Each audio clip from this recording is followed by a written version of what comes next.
Good afternoon, everybody. It is Wednesday in Pittsburgh, Pennsylvania. My name is Adam Bittner, assistant sports editor for multimedia at the Pittsburgh Post-Gazette, joined for our weekly Penn State football show by Seth, Engle of the Daily Collegian and the Post-Gazette. After Penn State's very disappointing loss this past week at Ohio State, Seth and I were both there. We've talked a little bit about it on the YouTube channel already, but we're going to get into some greater depth today. Seth, first of all, how are you?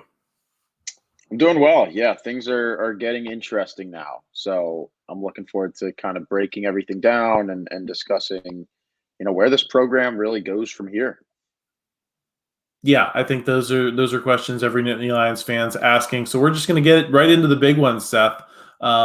James Franklin held his weekly news conference Tuesday, expounded on the question that he was asked by Dave Jones of the Patriot News on Saturday of, should people look at this loss as a referendum on you as a coach? You're 1-9 against the Buckeyes. It's yet another loss in a big game. He kind of demurred, said, I'll be happy to talk about that later. Wasn't ready in the heat of the moment after the loss. Tuesday, he went a little bit further and said, yes, it's fair for you to judge me based on our results, but please look at all the results. I think he said, he has basically implying that he's done a lot of good things. Please consider the whole body of work and not just these losses in big games. And I think that's fair, Seth. I think you and I talked a little bit in the post-game video. Lots of fans are done with Franklin, want him to be fired, want to move on, feel like Penn State has reached its limit with him.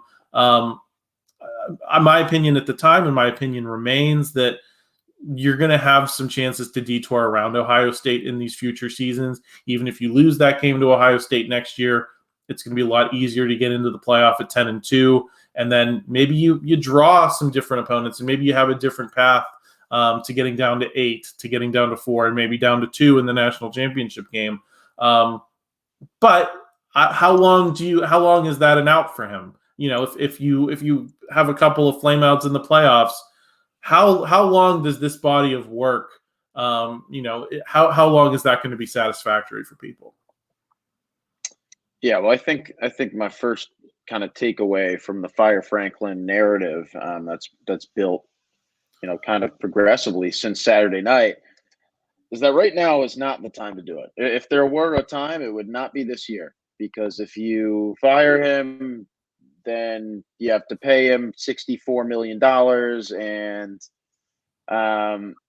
there's too many changes in college football right now. It doesn't make sense to fire a head coach when you're a borderline playoff team the year before a 12-team playoff.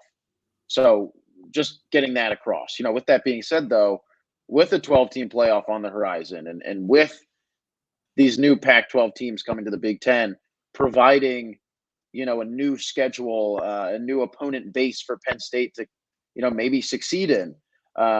You got to give him a chance. That's the bottom line. Is you got to give him a chance in those new formats.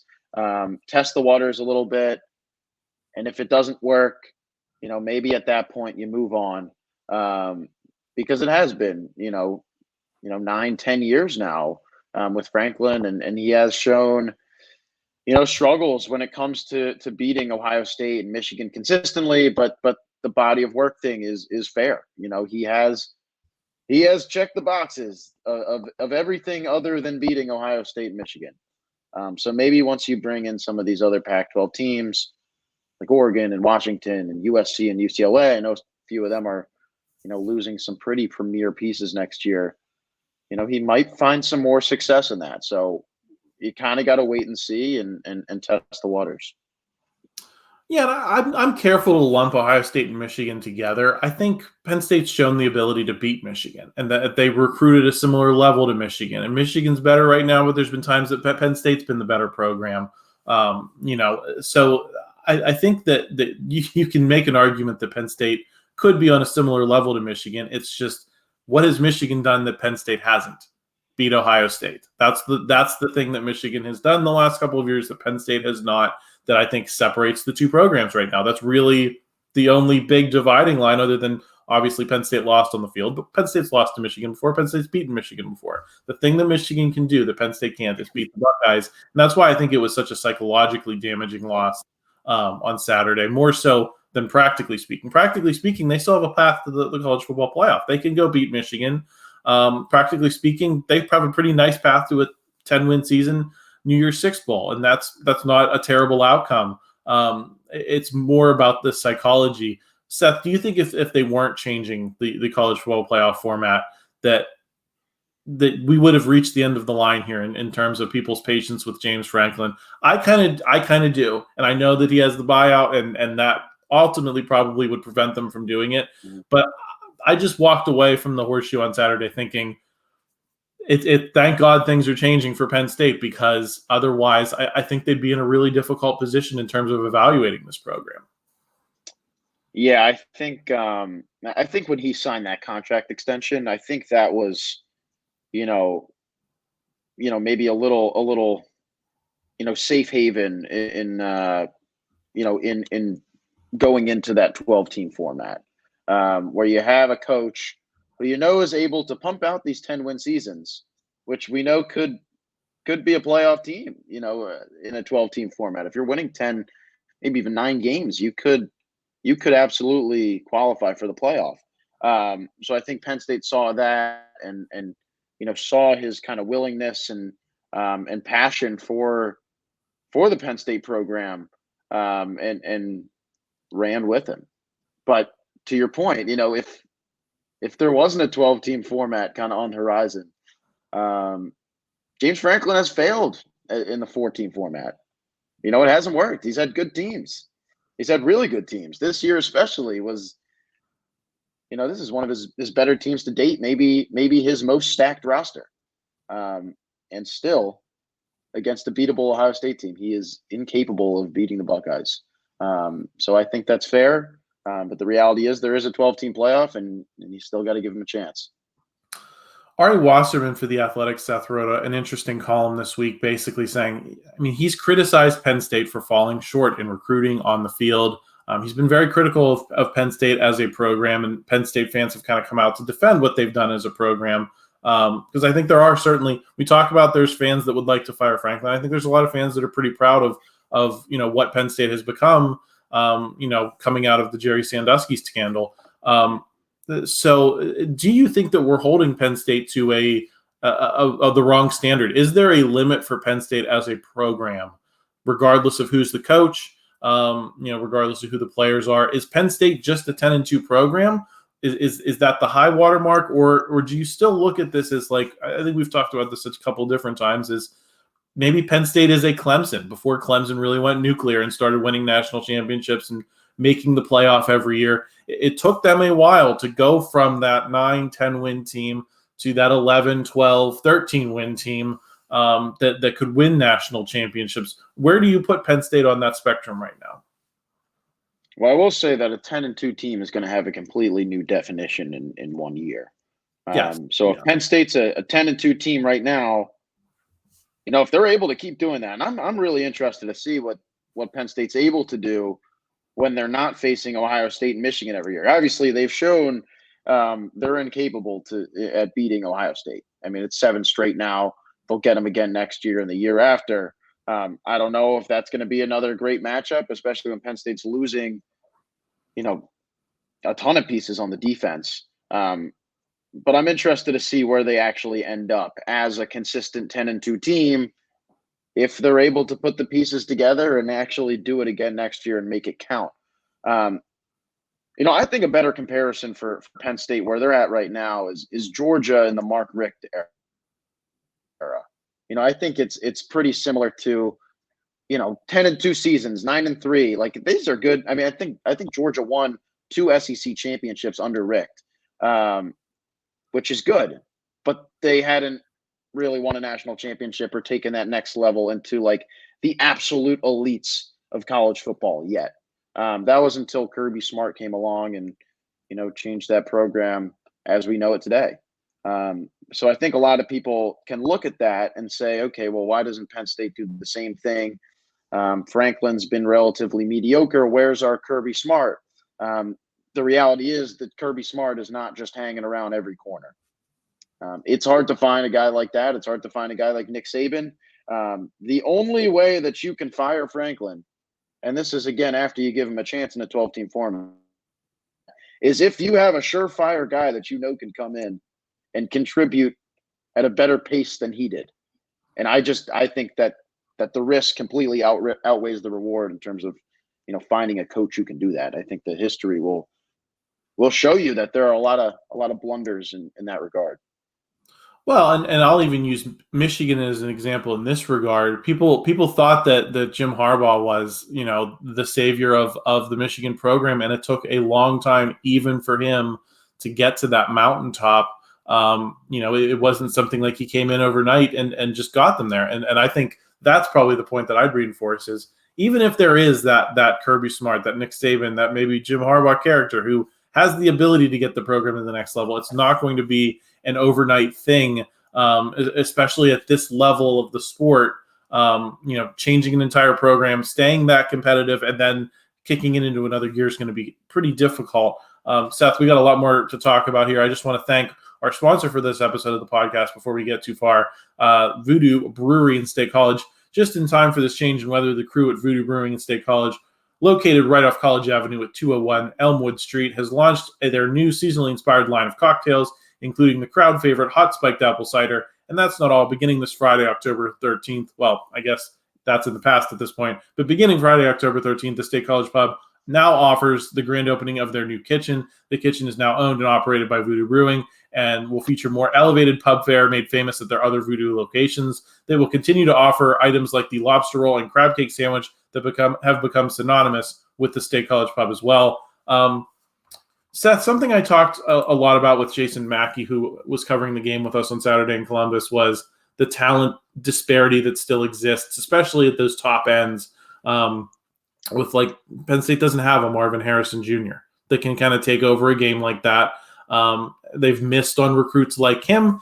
They've missed on several, big time recruits. And that doesn't mean that James Franklin hasn't done a lot for Penn State from a recruiting perspective. They weren't putting together classes like James Franklin does every year at the end of the Paterno era, certainly during the Bill O'Brien era that was affected by the sanctions. So I think James Franklin has moved them forward in that respect. But in terms of competing at a national championship caliber level and competing with the Ohio States of the world, I think they're still falling a little bit short in terms of in terms of beating Ohio State. What standards should we hold James Franklin to in recruiting? Should we be pleased with what he's done and that he's taken steps forward, or is it valid to criticize and say, listen, in a game of this magnitude, sometimes it just comes down to who has the best future pro. And too often in this series with Ohio State, it's not been Penn State really since Saquon Barkley left. And that's 6 years ago now. Yeah, I think that Marvin Harrison Jr.'s performance on Saturday kind of epitomized the fact that Penn State is good at recruiting, but they are nowhere close to Ohio State. Ohio State has been that powerhouse recruiting team in the Big Ten for, far too long. And Penn State, as well as they have recruited, and people like to tell Franklin, you're a recruiting coach. You can't win the big games, but you're going to recruit well every year. Franklin still isn't recruiting to the level that Ohio State is. Marvin Harrison Jr. is an in-state product. He wasn't even, one of the top 50 prospects in the country coming out of high school. That should have been a guy that was, severely on Penn State's radar that they let slip out of their hands. And now you look at the receiving core that Penn State has now, and it's just there's a lack of talent. I look at the past couple of years in recruiting, and I'm saying, okay, you talk about Saquon Barkley, but where's the Saquon Barkley of wide receivers? This is a team that was recruiting well at wide receiver for the past decade. What happened? I know Taylor Stubblefield was on his way out, and you're changing up some things. You got a new position coach in there now, in Marcus Hagans. But where are the receivers? They had one receiver commit last year, is Carmelo Taylor, who I believe is one of the lone freshmen on this team who has not played a snap yet. So that doesn't tell me too much about where they are and the future of wide receiver. And when we talk about next year and expectations and whether they're more equipped to make the playoff this year or next year, if wide receiver is your big hole this year, how good is this Penn State offense going to be when KeAndre Lambert-Smith is gone? Who's going to be your number one? What, Harrison Wallace? It's just they have not recruited at the level, I think, at wide receiver that they absolutely should and need to in order to compete with Ohio State, who's bringing in Marvin Harrison Jr. and Julian Fleming and Emeka Egbuka and Brandon Innes and all these guys who it's like all those four guys I just named would be the number one receiver on Penn State. So that's my take on Penn State's ability to recruit right now. Yeah, and even go back to Caden Smith and Jigba, Chris Olave. Right. Absolutely. They've had these home run guys that have been home run guys from the beginning. I think Penn State did a very nice job for almost a decade of taking guys and turning them into good players. You think about Chris Godwin. What were the expectations for him? Allen Robinson. What were the expectations for him? All these Jahan Dotson. They all kind of matured into being great receivers. But none of them came in and you were like, that's their guy for the next 4 years. That's their guy for the next 3 years. There was no Derek Williams type. When I think back in Penn State history, what's the closest thing you have to what Ohio State has? It was that trio of Jordan Norwood, Justin King, Derek Williams, Dion Butler. You could throw into that of guys that came in. You knew they were going to be Penn State's guys. You knew they were going to be dangerous. They haven't really done that under Franklin. Bring in those caliber guys. They've developed well, but they haven't been getting those guys that you immediately know are the future of the program. And I think that's definitely a point of criticism when you're going up against, especially an Ohio State program that I think for a lot of its history was not known for that, but now has mastered that and now has made that the difference when, especially competing against Penn State. And I think, you can put Michigan in that category as well, even though they've lost to them the past couple of years. Seth, I want to talk a little bit about those mistakes on that second quarter drive. And how, that I really think that they shaped the game, and how I think that is a big issue too, is the coaching element, the having your guys ready to play as complete a game as Ohio State has played against Penn State, to not make those key mistakes at the key times that determine games. I don't know if it's fair to the defense to say in this one game, while you let the team down, the defense kept the team in that game. But they did come unglued on that one drive that Ohio State scored the first touchdown on. They took 3 penalties. They wiped their own touchdown off the board. And I think if you go back through the history of Penn State, Ohio State, you can find 4 or 5 plays like that where Penn State just wasn't as good. And that's an old Joe Paterno quote. He would always say, that there's only a few plays that determine the game, and you need to be the team that makes them. How much do you hold Franklin responsible for that? That the team does seem to wilt, even if it's just for a moment, in all of the big spots that end up determining these games. How much does he deserve blame for that?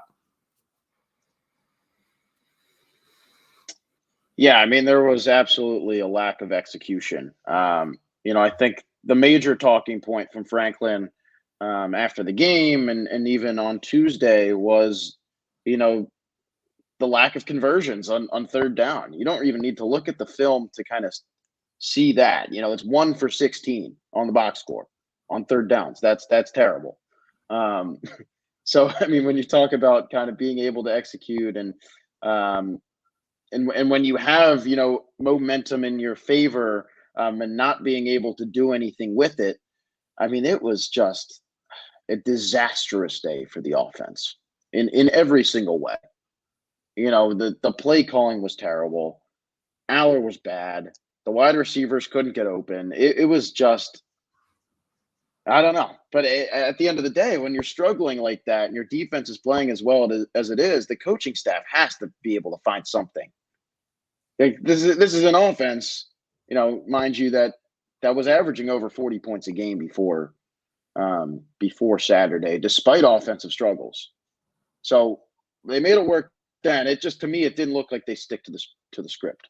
It just didn't look like that. They had been playing this gritty style of offense and chipping away and, run after run, short yardage pass plays. And it was just anything but what they had done. When you're in 3rd and 1 situations, why are you passing the ball? with Drew Allar, who's completing 18 of 42 pass attempts. Why are you throwing the ball in 3rd and 1? Like, the tush push that they had used for the first 6 weeks had worked so well and was, essential in converting converted 4 4th downs against Iowa, and converting in those short yardage situations. I know there weren't a ton of those because most of them were 3rd and longs, but when you are put in that situation, you shouldn't be passing every time, which they did do.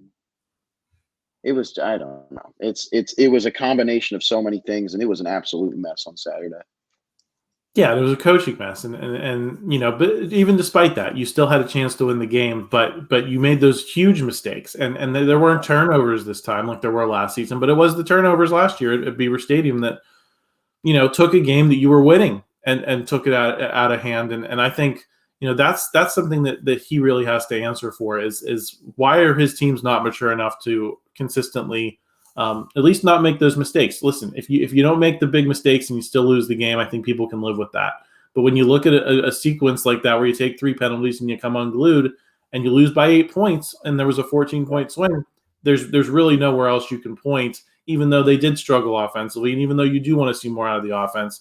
I still think that drive really determined the game, because if you don't get that holding penalty, if you do score that touchdown, you're winning. Suddenly you put Ohio State under pressure in a way that you were under pressure the rest of the game. So, I think that's something that he's going to have to rectify if Penn State's going to make any progress.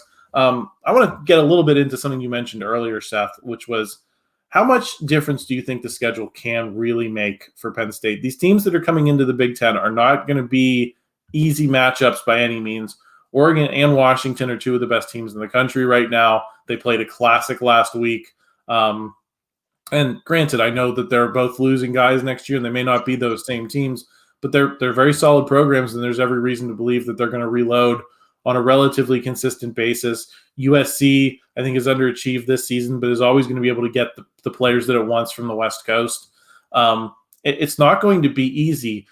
Do you look at them and say, oh man, they're adding like 3 more Ohio States to the Big Ten? Or do you say, well, Penn State's beaten Utah in a Rose Bowl. Penn State's beaten Washington in a Fiesta Bowl. Penn State's beaten Memphis in a Cotton Bowl. It gave USC all it could handle in that Rose Bowl in 2016.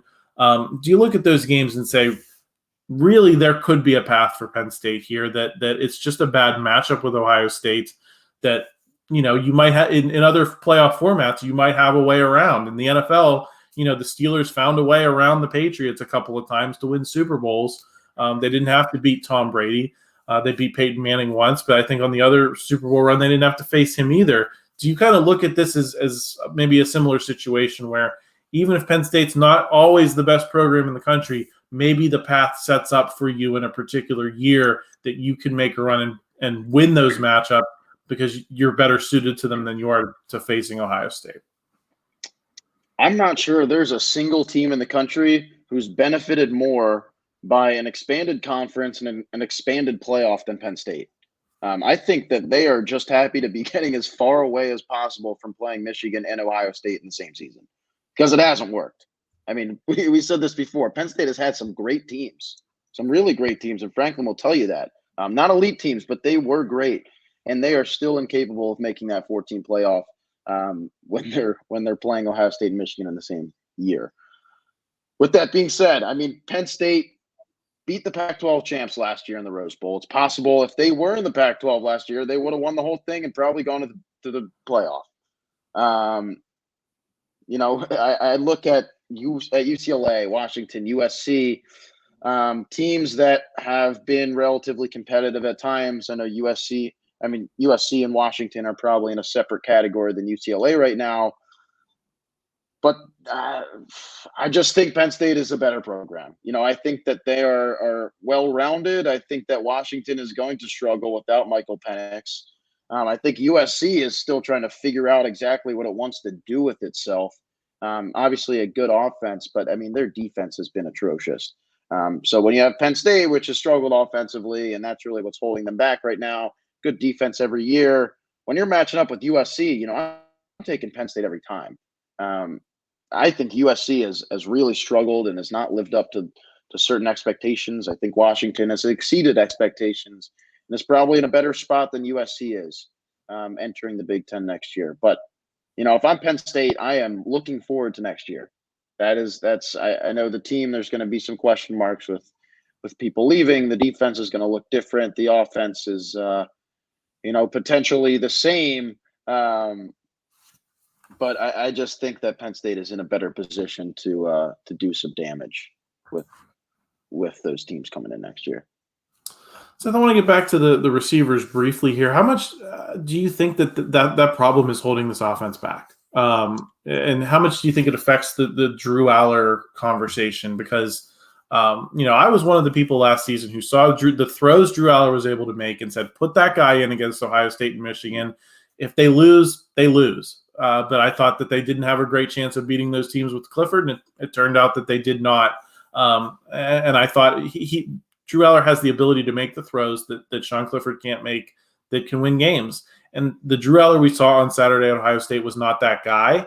And I wonder to what degree it's about the receivers not getting separation to put him in position to make the throws that I was wanting to see him make last year, that I think he could have made last year with the weapons that they had around him at the time.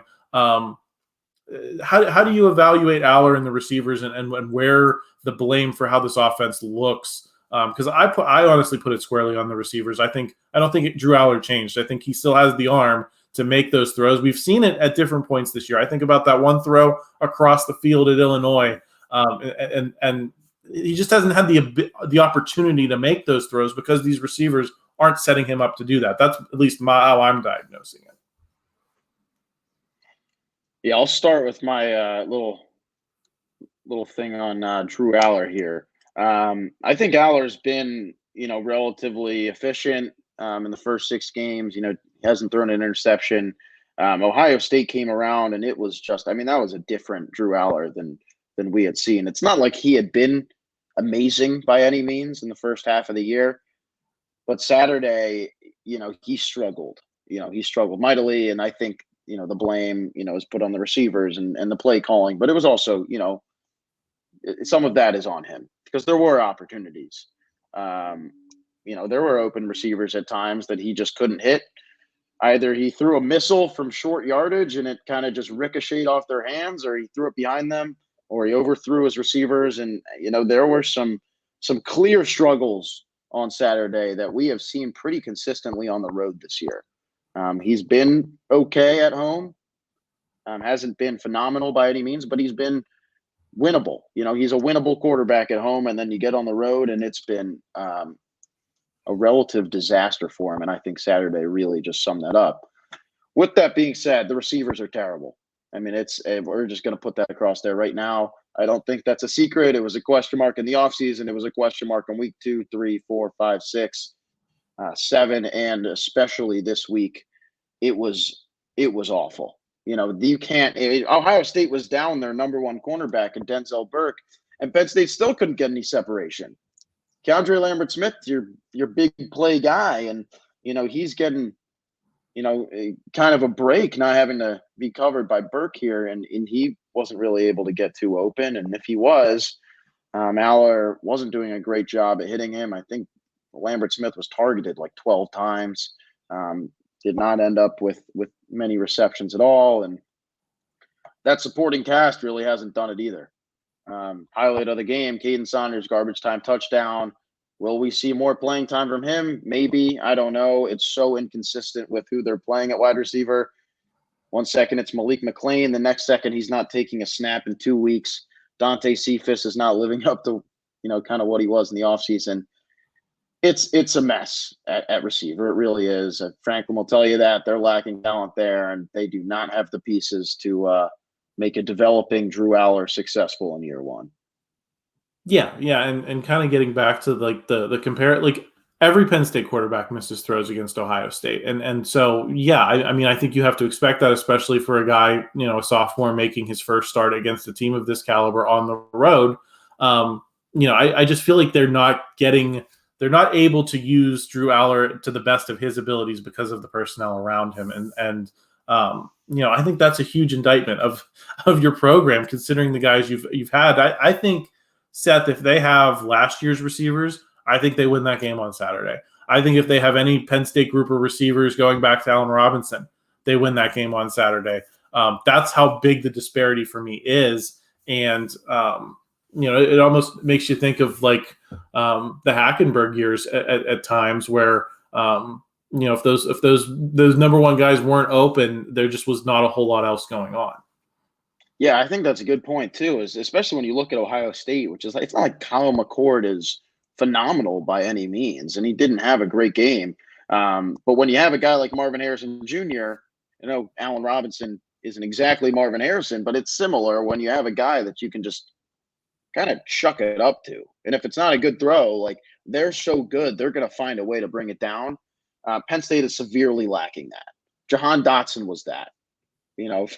I remember, a number of Clifford overthrows that Dotson was just able to bring down. I think the Ohio State one-hander from whatever it was, 2020 on Sean Wade, I think that's a good example of something Penn State does not have right now. I don't know what Parker Washington's over in Jacksonville right now, but if he were back in Penn State in the Happy Valley, Penn State would have a major break and things may have gone a little differently on Saturday. Even a guy like Mitchell Tinsley, Seth. I mean, I think he was fairly ordinary, but like compared to these guys, like I think he would have made a huge difference. Yeah, I agree. He was just solid. It's like Penn State is lacking a guy who's even solid right now. Like KeAndre Lambert-Smith is. That's what we were hoping from Dante Cephas, right? I mean, that's what you thought you were doing is going out and getting another Mitchell Tinsley. I think that's a huge miss. Yeah, I mean, it's like they're not even looking for someone to really – when it comes to those 2 or 3 guys, after KeAndre Lambert-Smith, they're not looking for a guy to be Allen Robinson now. It's like, be okay. Like, get open for your 19-year-old quarterback. And that just hasn't been the case at all. It's funny to me because Franklin said it again yesterday when talking about the number 3 receiver after Wallace and KeAndre Lambert-Smith. He said again, they're all competing. There's a big group that's competing with each other and no one's separating themselves from the pack. I'm like, it has been 7 games and you are saying the same exact thing that you were saying in the preseason before week 1. So the fact that nothing has changed there is a huge problem and might actually be what ultimately holds Penn State back from the playoff this year. Yeah, and I think what you're saying, that really points to a lack of development as well. Granted, these guys are probably not as highly recruited as what Ohio State had, but Penn State has had the ability to develop. The fact that you're not, and the fact that we're this late in the season is definitely a concern. Seth, I'm going to leave it there. I hope this was a good therapy session for a lot of disgruntled Penn State fans. We really didn't talk about Indiana at all. I don't know that there's a whole lot to talk about. Penn State 31.5-point favorites. I think now it's all about waiting for Michigan again to see if anything can change. Any final thoughts before we sign off here? Yeah, if they don't beat Indiana, then we'll start talking about fire Franklin. I'm not on board right now, but if they lose to Indiana, then we'll definitely we'll chat about that. They don't have Michael Penix, so I think there's reason to be hopeful, right? So, all right, Seth, thanks for stopping by. Everyone else, make sure you stay tuned. We had the North Shore Drive with Christopher Carter earlier today. Make sure you check that out for all of your Steelers talk as they get ready to face the Jaguars. I'll be back with Paul Zeiss tomorrow. We'll be talking a little bit about Penn State, but also about receivers. Believe it or not, we'll be talking about the Steelers receivers, Allen Robinson, who we've mentioned several times in this show, and Calvin Austin III. Can they live up to expectations? For now, though, I'm going to sign off. Please subscribe. Please like this video if you enjoyed it. Help us out in the algorithm, and we'll talk to you again next week. Thank you for checking out this content from Post-Gazette Sports. If you enjoyed the video, please like it and subscribe to our YouTube channel. Check out our Apple Podcast channel for more podcast content. Click below for a special deal of 99 cents for a 3-month subscription to the Pittsburgh Post-Gazette.